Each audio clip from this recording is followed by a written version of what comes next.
সকাল থেকেই থেমে থেমে হালকা থেকে ভারী বৃষ্টিপাত হচ্ছে রাজধানী ঢাকা সহ ও এর আশপাশের এলাকায়। এছাড়াও দেশের ৬টি বিভাগে দিনভর হালকা থেকে মাঝারি মাত্রার বৃষ্টিপাত হতে পারে বলে জানিয়েছে আবহাওয়া অধিদপ্তর। কোথাও কোথাও মাঝারি থেকে ভারী বৃষ্টির আশঙ্কাও রয়েছে।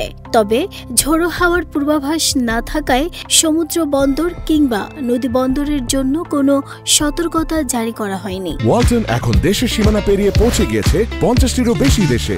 ওয়ালটন, ঘরে ঘরে বিশ্বজুড়ে। আবহাওয়ার পূর্বাভাসে জানানো হয়, ঢাকা ও তার পার্শ্ববর্তী এলাকায় আকাশ আংশিক মেঘলা থাকতে পারে, পাশাপাশি হালকা বৃষ্টির সম্ভাবনাও রয়েছে। দক্ষিণ ও দক্ষিণ পূর্ব দিক থেকে বাতাস ঘন্টায় ৮ থেকে ১২ কিলোমিটার গতিতে প্রবাহিত হতে পারে।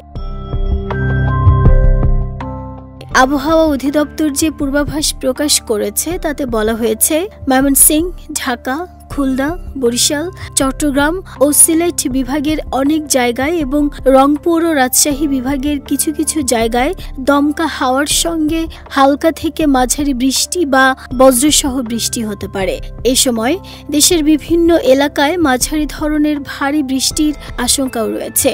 এর প্রভাবে দিনের তাপমাত্রা ১ থেকে ২ ডিগ্রি সেলসিয়াস পর্যন্ত কমে যেতে পারে এবং রাতের তাপমাত্রাও সামান্য হ্রাস পেতে পারে। নাহিদা স্মৃতি, দেশ রূপান্তর।